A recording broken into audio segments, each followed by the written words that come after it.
विष्णुं शशिवर्णं चतुर्भुजं प्रसन्नवदनं ध्यायेत् सर्वविघ्नोपशान्तयेत्। गुरुर्ब्रह्मा गुरुर्विष्णुः गुरुर्देवो महेश्वरः गुरुः साक्षात् परब्रह्म तस्मै श्रीगुरवे नमः।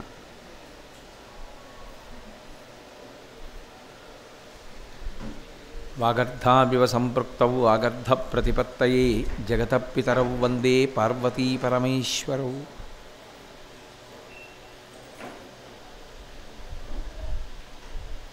नारायणं नमस्कृत्य नरं चैव नरोत्तमं देवीं सरस्वतीं व्यासं ततो जयमुदीरयेत्। हरिः ओं। परमेश्वर स्वरूपैన సభకు నమస్కారం। ఈనాడు ఏకాదశి, చాలా గొప్ప తిథి. ఇవాల్టి రోజున భాగవతాంతర్గతమైనటువంటిది, నిత్యపారాయణ యోగ్యత కలిగినటువంటిది. కేవలం శ్రవణం చేయడం చేత, మననం చేసుకోవడం చేత, చదవడం చేత విశేషమైనటువంటి ఫలితములను ఇవ్వగలిగినటువంటి ఆఖ్యానం గజేంద్ర మోక్షము అంటారు. మీకు అందరికీ తెలుసు, గజేంద్ర మోక్షం కథ తెలియని వాళ్ళు ఎవరు ఉండరు. గజేంద్ర మోక్షం అందరికీ తెలుసున్నది. కానీ ఎందుకు వినడం గజేంద్ర మోక్షం? మళ్ళీ అస్తమానం ఎందుకు వినడం అంటే, గజేంద్ర మోక్షాన్ని అడ్డు పెట్టుకుని మనకి ఉపాసనలో ఉండేటటువంటి దోషములను దిద్దుకోమని చెప్పింది శాస్త్రం. దానిలో పైకి కనపడేటటువంటి బాహ్య కథ కాకుండా ఆంతరమునందు అనేకమైనటువంటి విషయములను దాచి ఉంచారు వ్యాసుల వారు. అందుకే గజేంద్ర మోక్షము ఎవరికి సంబంధించినది అంటే మొత్తము జగమునకు సంబంధించినది. గజ శబ్దాన్ని కొద్దిగా అటు ఇటు తిప్పితే జగ అంటే మొత్తం లోకానికి సంబంధించినటువంటి విషయము ఇందులో ఉన్నది. యథార్థముగా జరిగిన కథే, ఒక గజమునకు సంబంధించిన కథే. కానీ గజమును అడ్డుపెట్టి చూసినప్పుడు అది అందరికీ అన్వయమవుతుంది. ఒక్కొక్కసారి మహాపురుషులు ఇచ్చినటువంటి రచనలు ఒక్క విషయాన్ని అడ్డుపెట్టుకుని చెప్పినవి కాలముతో సంబంధము లేకుండా, దేశముతో సంబంధం లేకుండా, ఎవరెవరు దాని వలన ప్రయోజనమును సంతరించుకోవాలనుకుంటారో వారందరికీ అవి అన్వయమవుతూనే ఉంటాయి.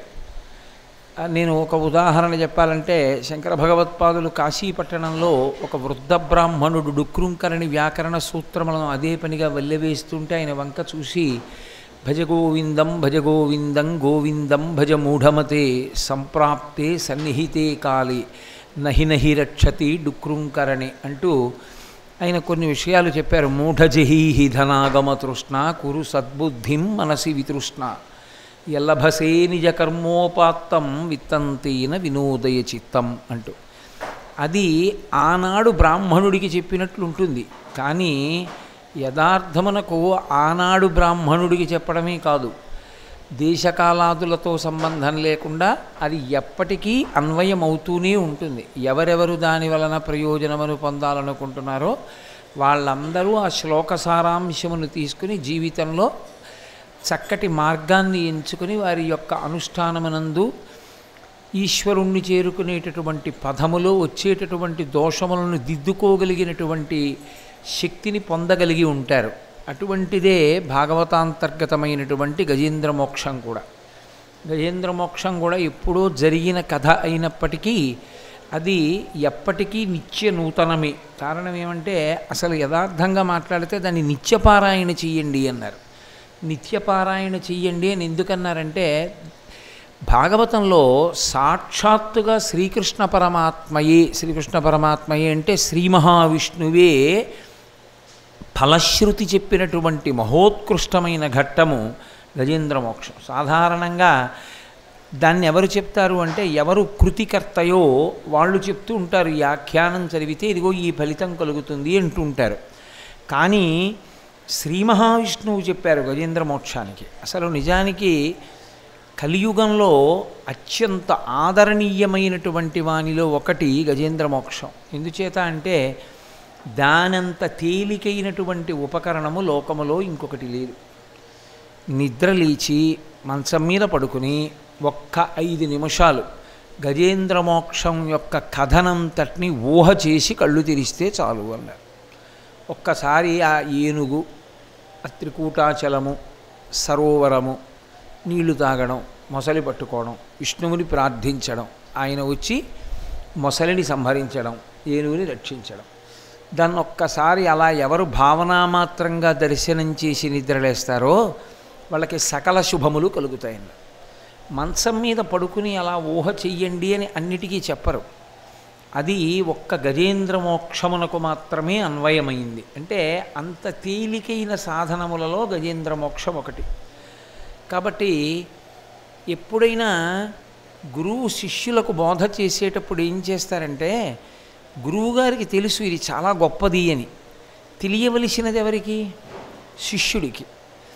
శిష్యుడికి అది అందించేటప్పుడు శిష్యుడు దాన్ని అందుకోగలిగినటువంటి స్థితిలో కూర్చునున్నాడా అంటే బహుపరాకుగా దాన్ని అందిపుచ్చుకోవడానికి సిద్ధంగా ఉన్నాడా అన్నది అత్యంత ప్రధానమైన విషయం. ఎందుకంటే ఒక్కసారి మీరు ఆవు దగ్గర దూడని విడిచిపెట్టి వెనక్కి తీసి పొదుగు దగ్గర కూర్చుంటే ఇక వెనక్కి తీదు, పాలు వదిలేస్తుంది. మీరు ఆ శిరములు పట్టుకు లాగుతుంటే పాలు వచ్చేస్తాయి. గిన్నె జాగ్రత్తగా పెట్టుకోవడం మీ యొక్క కర్తవ్యం. మీరు గిన్నె జాగ్రత్తగా పెట్టలేదనుకోండి, ఆ శిరముల కింద పాలు నేలపాలైపోతాయి. గిన్నె సరిగా పెడితేనే పాలు పట్టడం, లేకపోతే మిగిలినవి మీరు ఎన్ని చేసినా ఆ గిన్నె పెట్టడం అన్నది రాకపోతే కుదరదు. అందుకే పాలు తీసేవాడికి రావలసినటువంటి గొప్ప లక్షణం ఏది అంటే, ఆ శిరముల కింద గొంతు కూర్చున్నప్పుడు గిన్నె రెండు మోకాళ్ళ మధ్యలోనూ పట్టుకొని దాని శిరముల కిందే ఉండేటట్టుగా ఉంచి, ఈ పక్క వాళ్ళతో ఇటు తిరిగి మాట్లాడుతున్న దాని శిరాన్ని ఇలా లాగినప్పుడు ఆ పాలధార తిన్నగా వెళ్ళి ఆ గిన్నెలో పడేటట్టుగా పిండగలిగినటువంటి నైపుణ్యం ఉండాలి.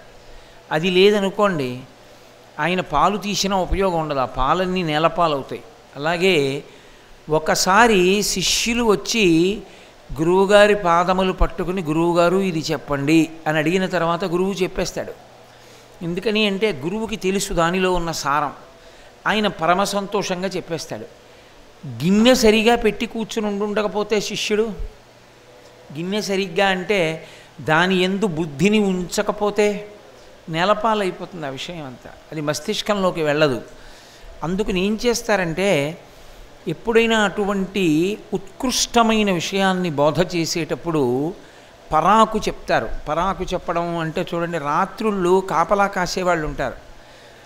వాళ్ళు ఉండుండి పహరాహుషార్ అంటారు. పహరాహుషార్ అంటే నిద్ర వస్తూ ఎవరొస్తారులే అని నిర్లక్ష్యంగా ఉన్నావేమో, మంచి ఉత్సాహంగా జాగ్రత్తగా చూడు అని వాళ్ళల్లో వాళ్ళే పరాకు చెప్పుకుంటారు. అలా గురువు ఏం చేస్తాడంటే, శిష్యుడు పరాకుగా వింటున్నాడా లేదా, దాని యందు వ్యవధానం ఉన్నదా లేదా, బుద్ధి దాని యందు న్యాసము చేశాడా లేదా పరిశీలించడానికి మొత్తం చెప్పడం. చెప్పకుండా అతి లఘువుగా మాట్లాడతాడు. అది అతి లఘువుగా మాట్లాడినప్పుడు గమనిస్తారు శిష్యుడు. గమనించి అదేమిటి గురువుగారు దాన్నంత హ్రస్వంగా చెప్పారు, మాకు వివరంగా చెప్పండి అని అడిగారు అనుకోండి. అడిగితే శిష్యుడు దాని యందు చాలా బుద్ధి పెట్టి ఉంచాడు అని గుర్తు.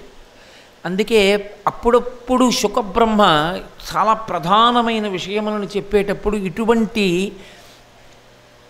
ఒక విషయాన్ని పరిశీలనాత్మకంగా చొప్పిస్తారు. అందుకే ఆయన అన్నారు, ఒకానొకప్పుడు ఒక ఏనుగు మడుగులో దిగింది, నీళ్లు తాగవలసి వచ్చి దాహం వేసి. అప్పుడు దాన్ని మొసలి పట్టుకుంది. ఆ మొసలి పట్టుకుంటే అది కొంతసేపు పోరాడి పురుషోత్తముడైన విష్ణు భగవానుణ్ణి ప్రార్థించింది. ఆయన వచ్చి ఆ మొసలిని సంహరించి ఏనుగుని కాపాడాడు అని వదిలిపెట్టేశాడు.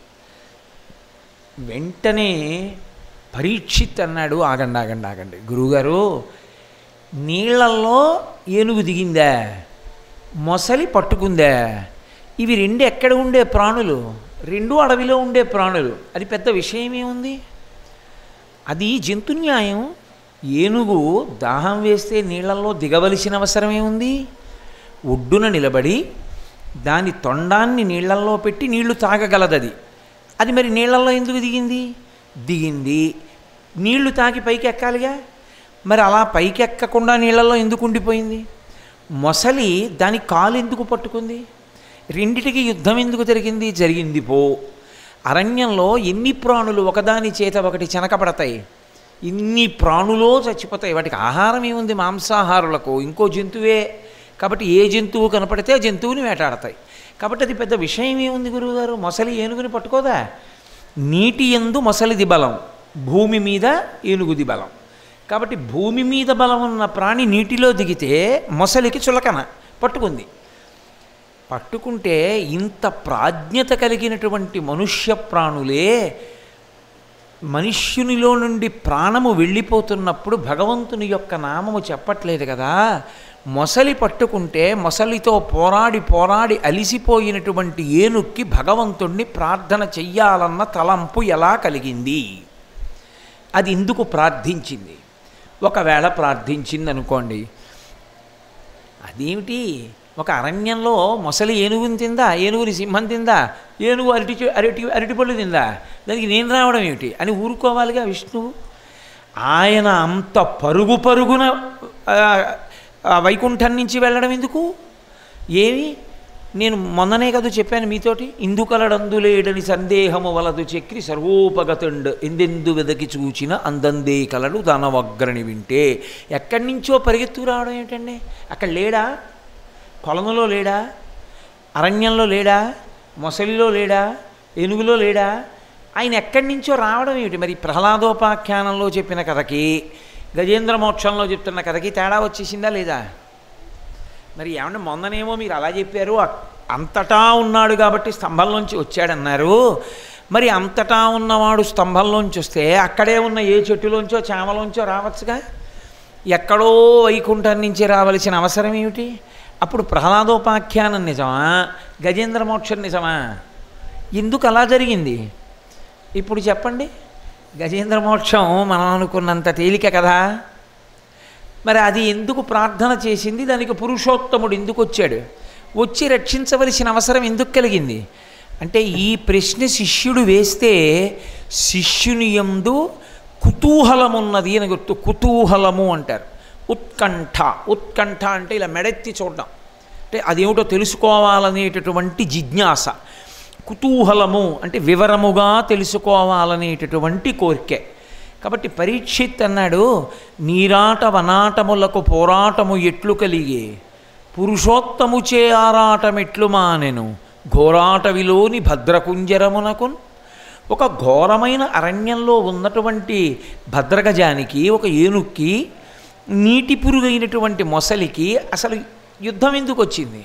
ఒకవేళ వచ్చింది, వస్తే అది పురుషోత్తముడిని ఎందుకు ప్రార్థించింది?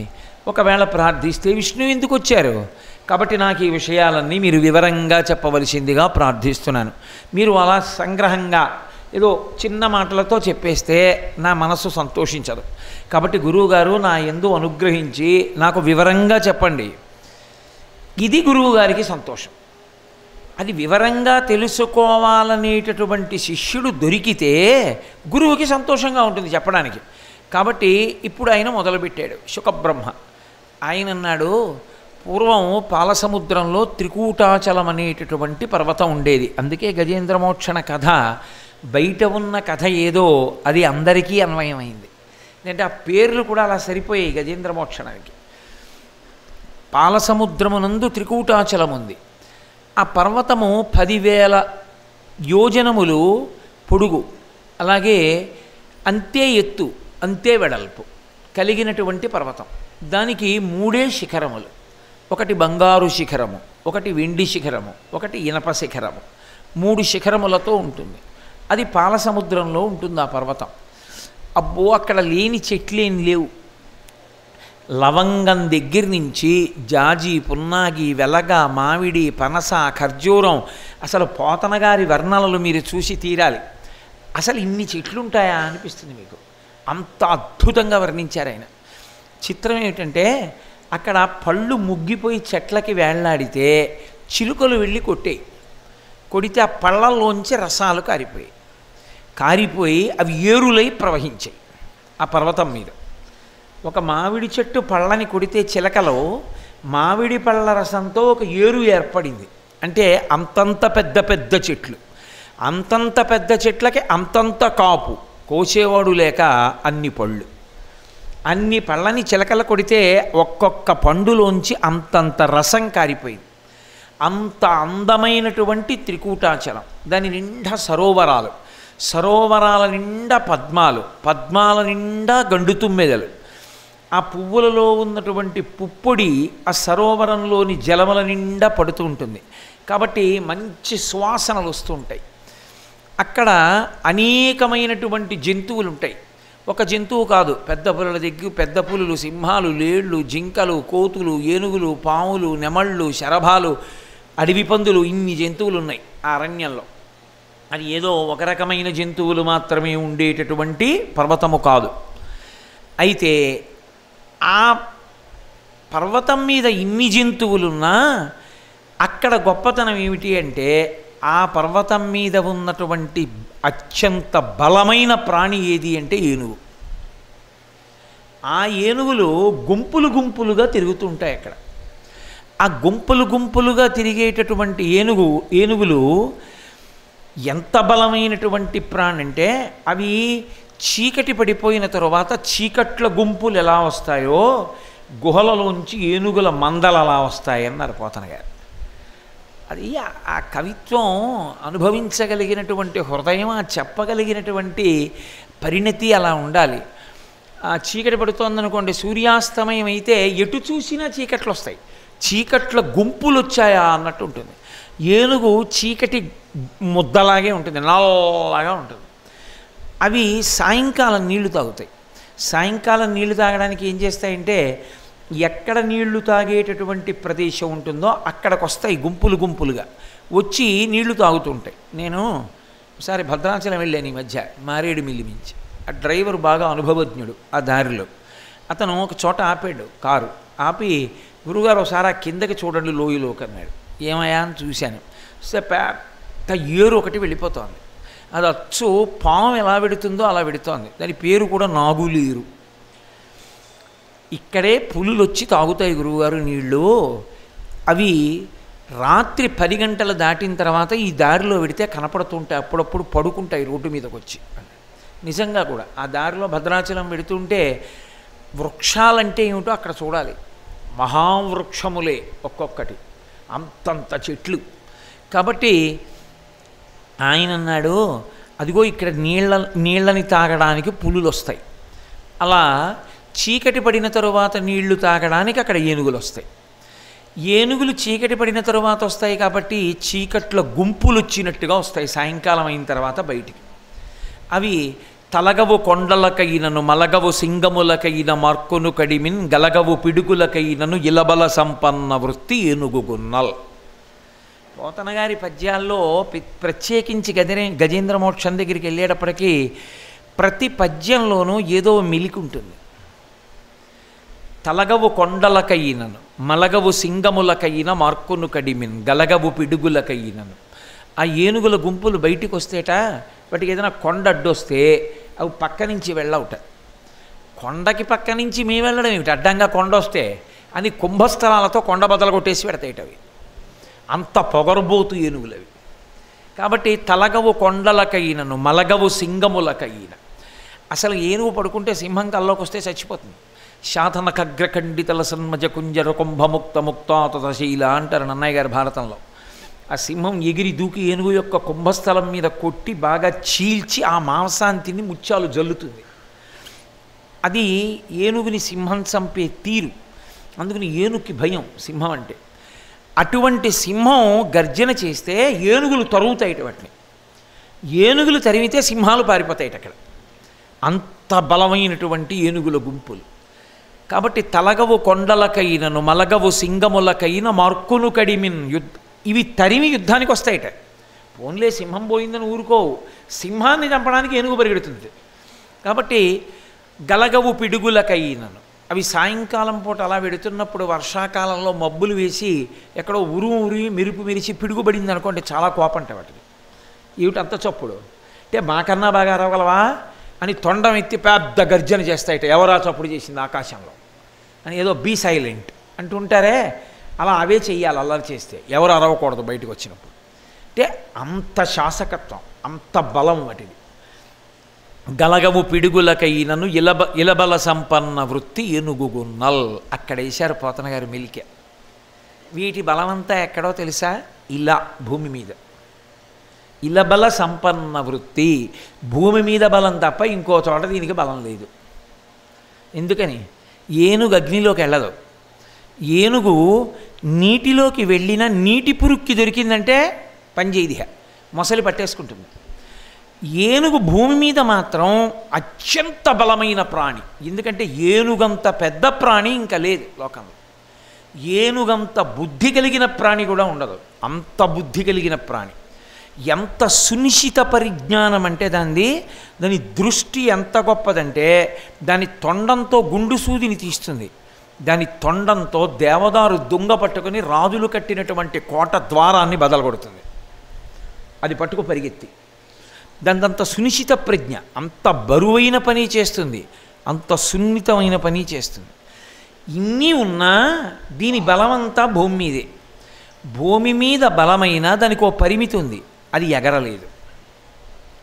అది ఎందుకు? అన్ని ప్రాణులలోకి భూమి మీద చాలా తక్కువ ఎత్తు మాత్రమే ఎగరగలిగినటువంటి ప్రాణి ఏనుగు. కారణం ఏమి అంటే దాని ఒంటి బరువే దానికి అడ్డు. ఇదే గజేంద్ర మోక్షం చెప్పడానికి ఆధారం. గజేంద్ర మోక్షం కథకంతటికి అంతర్లీనంగా తత్వం వెళ్ళడానికి రహస్యం ఎక్కడుందంటే ఇలబల సంపన్న వృత్తి అన్న దగ్గరే ఉంది. సరే, అది ఎక్కడుందో నేను మీకు ఎదర చూపిస్తాను. ఈ ఏనుగులు బయటికి వస్తేట పులుల మొత్తంబులు పొదరిండ్లలో దూరు, పులుల మొత్తంబులు పొదరిండ్లలో దూరు, భూదారముల చేరు హరిణ చెయ్యము.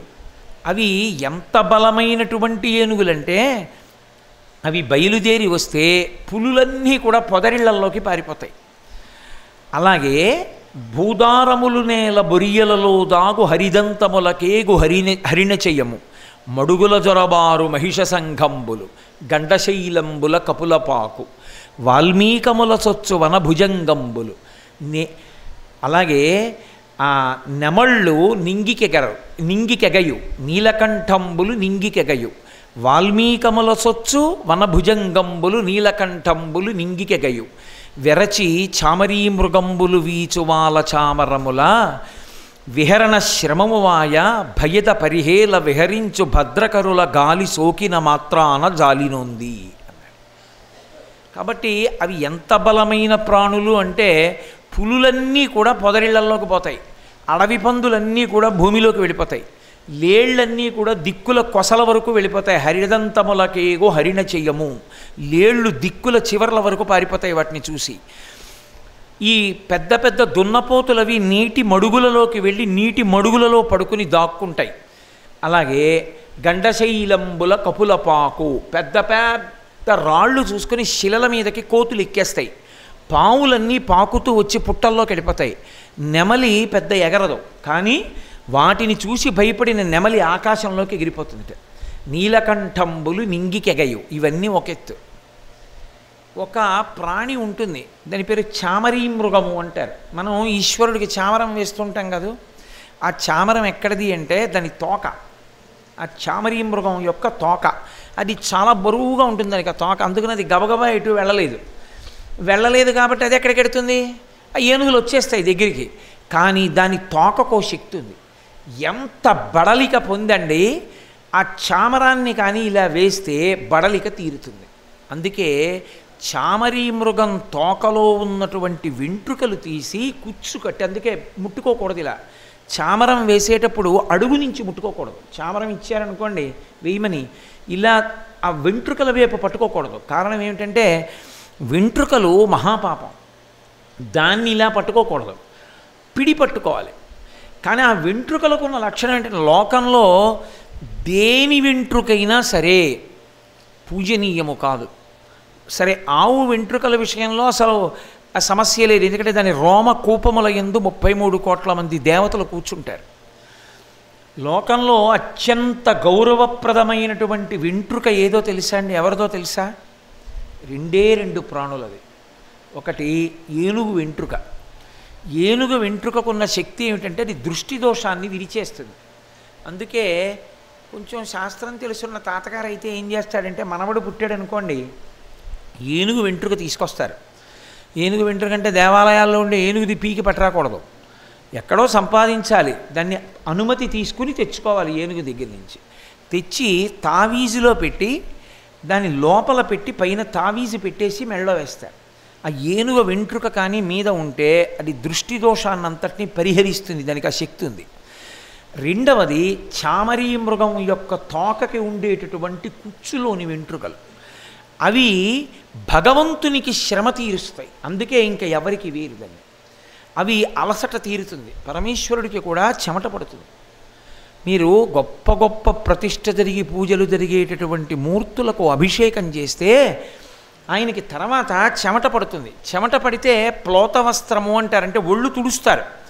ఒళ్ళు తుడడం అంటే గుడ్డ ఇలా ఇలా చూపించడం కాదు. గుడ్డ ఇలా ఇలా చూపిస్తే ఒళ్ళు తుడుచుకున్నట్టే. తువ్వాలు పట్టుకొచ్చి స్నానం చేశాక ఇలా ఇలా చూపించాను అనుకోండి, ఒళ్ళు తుడుచుకున్నట్ట. తుడవాలి, ఒళ్ళు జాగ్రత్తగా మెత్తగా తుడవాలి. తుడిస్తే ఒళ్ళు తుడిచినట్టు. ప్లోతవస్త్రం అంటారు. అది సువాసన వస్తుంది. ఆయన చెమట సువాసనతో ఉంటుంది, ఆయనకి బడలిక కలుగుతుంది ఈశ్వరుడికి. అందుకే స్నానం చేయిస్తే ఉపచారంలో వెంటనే శుద్ధ ఆచమనీయం సమర్పయామి, కాసి నీళ్లు తాగండి అంటారు. చెమట పడితే నీళ్లు పోయాయి కదా, సాల్ట్స్ పోతాయి. పోతే మళ్ళీ వాటిని ఎక్కించుకోవాలంటే కాసిన మంచినీళ్ళు తాగాలి. ఈశ్వరుడికి కూడా మంచినీళ్ళు ఇస్తారు. అందుకే శుద్ధాచమనీయం సమర్పయామి అని. ఆయనకి పూజ అంతా చేసిన తర్వాత ఆయనకి బడలిక కలుగుతుంది. మళ్ళీ అలా కూర్చుని పువ్వులు ఎంత వేడో రోజు పూలదండలు వేయించుకునేవాడికి తెలుస్తుంది. స్వానుభవమున చెప్పు చవటలారా అని. పూలదండ వెనక ఉన్నటువంటి కష్టాలు ఏమిటో తెలియదు పూలదండ వేయించుకోకపోతే. వేయించుకునేవాడికి తెలుస్తుంది పూలదండ కష్టం ఏమిటో. వాటిలో ఎన్ని పురుగులు ఉంటాయి, ఓ మెడక్కి పాగుతుంటాయి, కలిచేస్తుంటాయి, ఒకసారి లాల్చీలోకి వెళ్ళిపోతాయి. ప్రవచనం అయ్యేంత పర్యంతం భరించడమే. ఎంత వేడో పువ్వులు. మల్లెపువ్వు చూడడానికి అంత సొబగా ఉంటుందా? మీరు ఎప్పుడైనా మల్లెపూల కింద చేతులు పెట్టి ఉంచండి కాసేపు. అలా మల్లెపూల రాశి కింద చెయ్యి పెట్టి ఉంచండి, కాలిపోయినట్టు అయిపోతుంది, అంత వేడి పువ్వు. అసలు ఇంకొక మాట చెప్తాను మీకు. గులాబీల దండ కానీ మీరు ఒక్క 20 నిమిషాలు మెడలో ఉంచుకుని వెళ్ళిపోతే విడిదికి వాతం చేసి పడిశం పట్టేస్తుంది. అవి పూలకి ఒక్కొక్క పువ్వుకి ఒక్కొక్క లక్షణం ఉంటుంది. ఇన్ని పూలు ఈశ్వరుడు భరిస్తాడు మరునాటి సూర్యోదయం వరకును. ఆయనకి ఎంత బడలికగా ఉంటుంది. అందుకే ఎవడు సూర్యోదయాత్పూర్వం నిర్మాల్యం తీయడో వాడిని అసహించుకుంటాడు ఈశ్వరుడు. ఆ కుళ్ళు కంపులో కూర్చోవాలి ఆయన. కాబట్టి ఆ వేడి, ఆ భారము తగ్గాలి అంటే తప్పకుండా ఒక పని చెయ్యవలసి ఉంటుంది.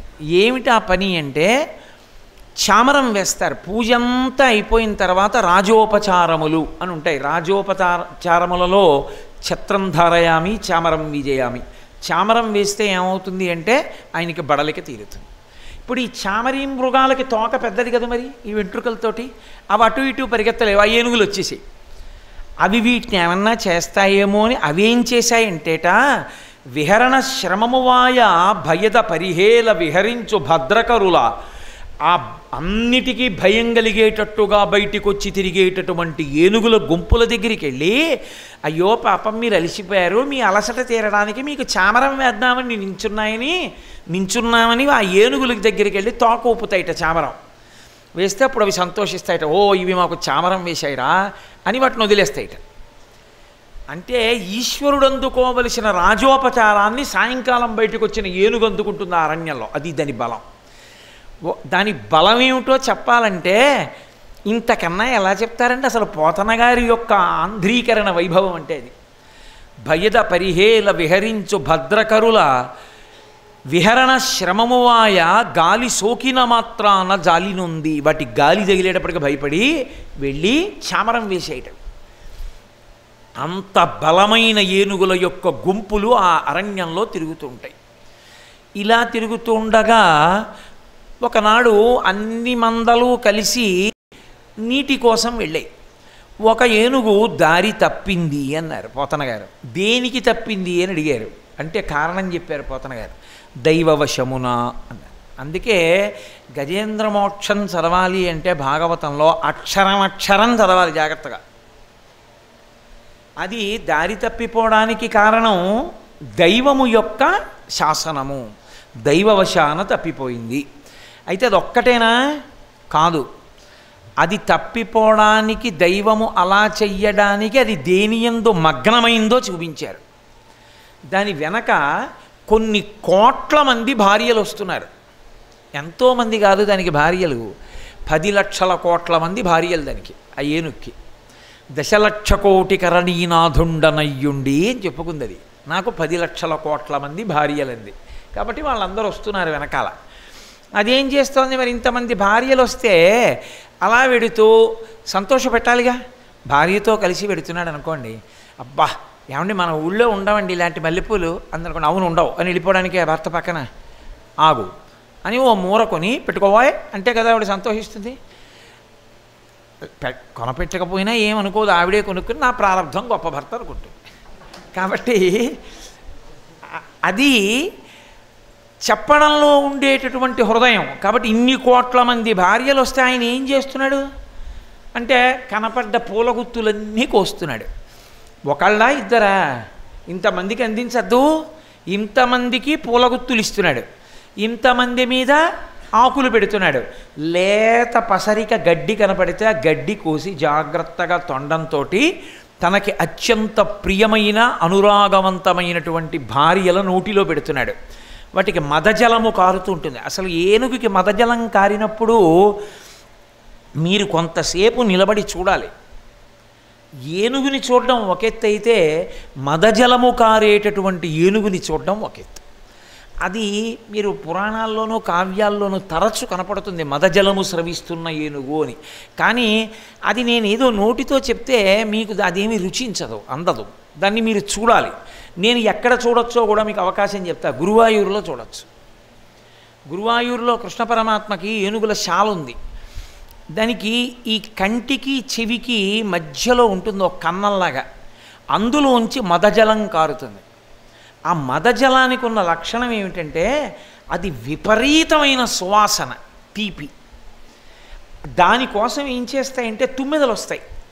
తుమ్మెదలు కూడా ఏం చేస్తాయంటే అపురూపమైన పదార్థం దొరికిందనుకోండి, అత్యంత ప్రియమైన భార్య అంటే ఏమన్నా అత్యంత ప్రియం కాని భార్య కూడా ఉంటుందా అంటే ఉంటుంది. భర్త మనసు అంత చూరగొనలేకపోయిన ఆవిడనుకోండి, గయ్యాడావిడనుకోండి, ఏదో పెడతాడు. కానీ మనసు చూరగొన్న భార్యకి పెట్టడానికి భరించి పక్కన తీసుకెడుతున్న భార్యకి తేడా లేదేమిటి? తప్పకుండా ఉంటుంది. నేను క్షమింపబడదను కాక. కాబట్టి ఆమెకి అత్యంత ప్రియమైన పదార్థం, చాలా అరుదుగా దొరికే పదార్థం దొరికితే తను తక్కువ పుచ్చుకుని ఆవిడికి ఎక్కువ ఇస్తాడు, నువ్వు తినవాయి అంటాడు. అలా గండు తుమ్మెదలు ఏం చేస్తాయంటే ఆడతుమ్మెదల్ని తాగమంటాయి ఆ మదజలాల్ని. ఆడతుమ్మెదలు తాగుతుంటే మగ తుమ్మెదలు చూసి సంతోషిస్తుంటాయి. ఆ మదజలం కారుతున్న ఏనుగు చాలా పొగరుబోత్తనంగా ఉంటుంది. అది ఎంత పొగరుగా ఉంటుందంటే ఒకసారి నేను మా మోహన్ రావు గారు వెళ్ళి చూసాం.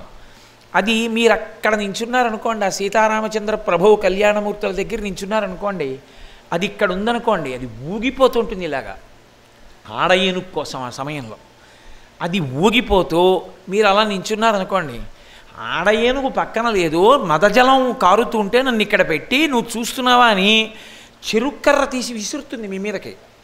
దెబ్బ తగిలితే ఎముక విరిగిపోతుంది.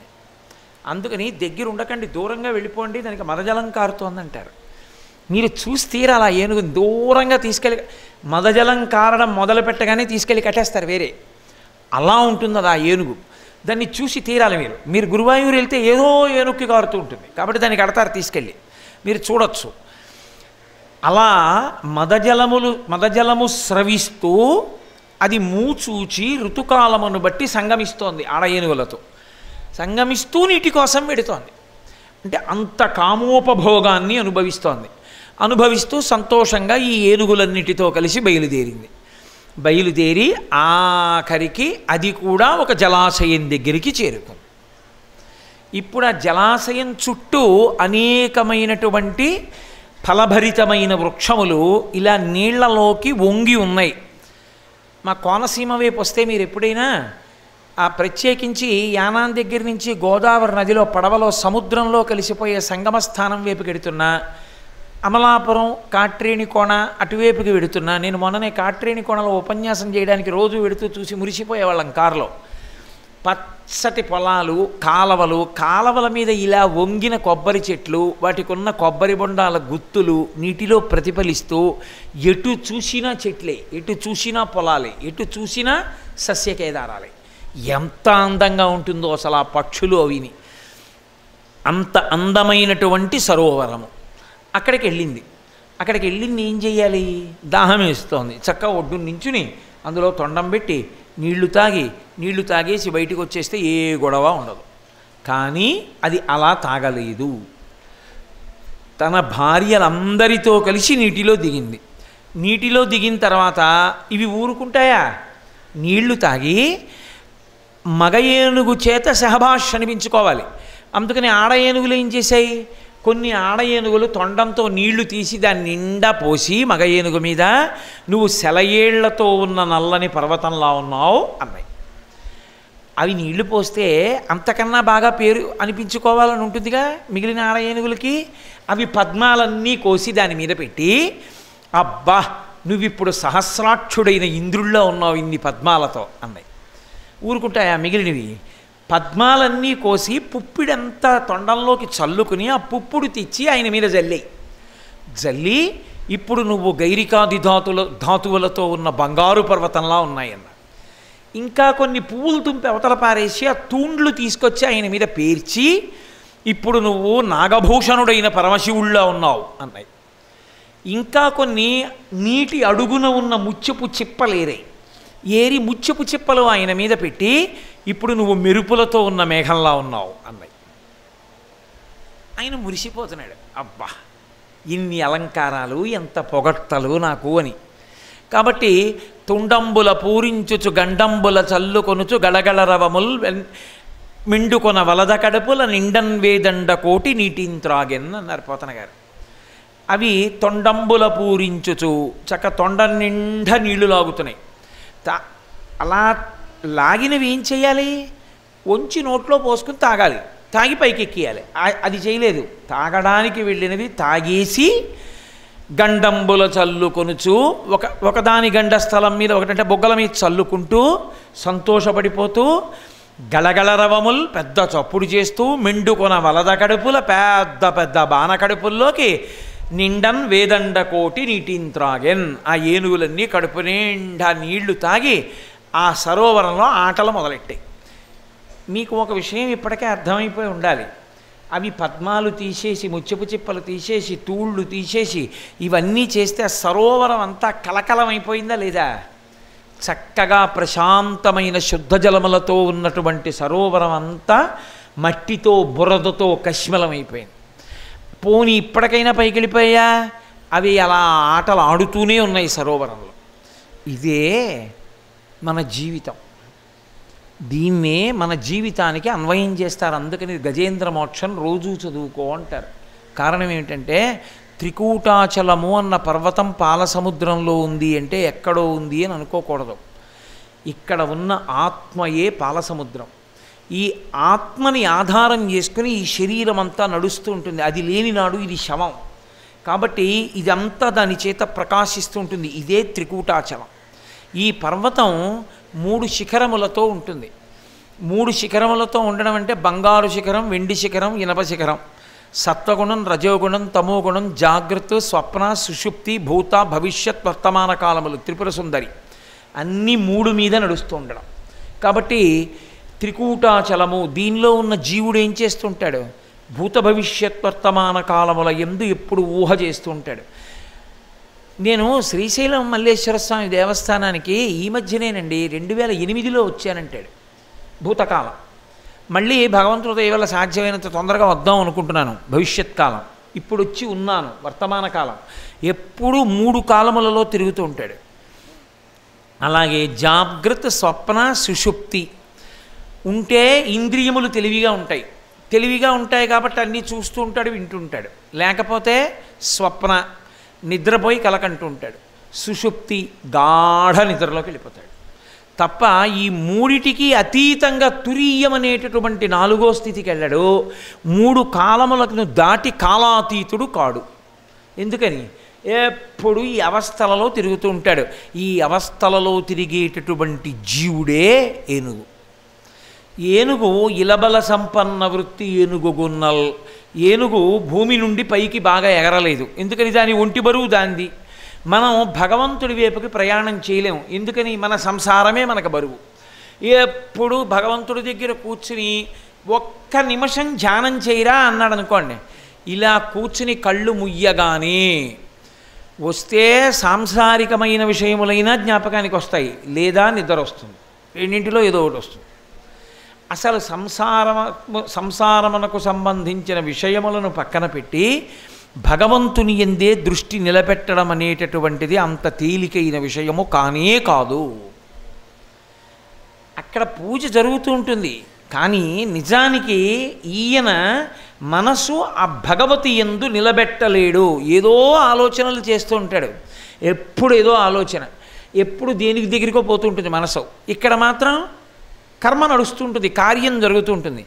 ఈశ్వరుడు అంటాడు, నాకు ఇది అక్కర్లేదు, అవన్నీ నేనేగా, నీళ్లు నేనే, నువ్వు తెచ్చిన జీడిపప్పు నేనే, కిస్మిస్ పళ్ళు నేనే, యాలక్కాయలు నేనే, బంగారం నేనే, గంధం నేనే, నాకు కావలసింది నీ మనసు, అది పెట్టి ఇక్కడ అంటాడు. ఆ మనసు పెట్టగలిగితే వాడు ధన్యాత్ముడు. పెట్టలేడు. కాబట్టి ఆ మనసు ఏం చేస్తుంది? ఎప్పుడు తిరుగుతూ ఉంటుంది. కాబట్టి తన సంసారము తనకి బరువు. సంసారం ఎక్కడో ఉండదు, మనసులో ఉంటుంది. మా ఆవిడ ఎక్కడ ఉంటుంది? నా మనసులో ఉంటుంది. నా పిల్లలు ఎక్కడ ఉంటారు? నా మనసులో ఉంటారు.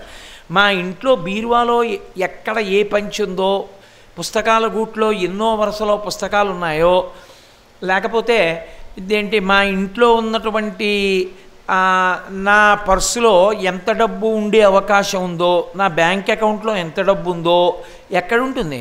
నా మనస్సులో ఉంటుంది. అకస్మాత్తుగా ఏదో 1,00,000 రూపాయలు అవసరం వచ్చింది అనుకోండి, అంత ఎక్కడుంది? మన ఎస్బీఐ అకౌంట్లో అంత లేదుగా, ఇంతేగా ఉందంటాడు. అంటే అక్కడ అకౌంట్లో ఉందా, ఇక్కడుందా? ఇక్కడుంది. ఆ సంసారము ఎంత ఎక్కువ ఇక్కడ ఉంటే భగవంతుడి వైపుకి అంత తక్కువ ఎగురుతాడు. అది ఏనుగు. జీవుడు సంసారమునందు కుంగిపోయి ఉంటే, అంత సంసారము లోపల పెట్టుకుని ఉంటే అంత పైకి ఎగరలేడు. పైకి ఎగరలేడు అంటే ఊర్ధ్వముఖ చలనము చెయ్యలేడు. ఈశ్వరుడు నువ్వు ఒక్కడివే భగవంతుడి వైపు దృష్టి పెట్టగలవు.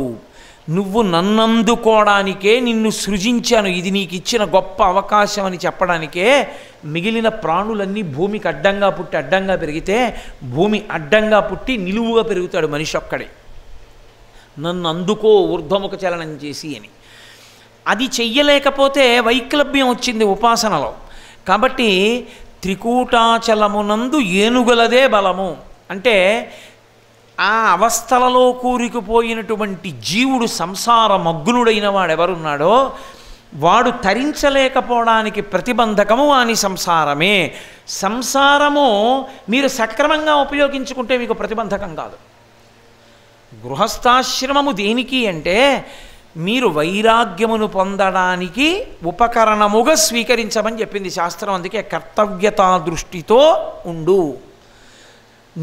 నీ మనవణ్ణి చూసేటప్పటికి ఇక నువ్వు ఏ సంగముతో లేకుండా హాయిగా ఓ కుర్చీలో కూర్చుని ఎప్పుడూ భగవంతుని గురించి ఆలోచించగలిగిన స్థితిని పొందేయాలి. అంటే వదిలిపెడుతూ రావాలి, కట్టు విడుపు కట్టు విడుపు కట్టు విడుపు రావాలి.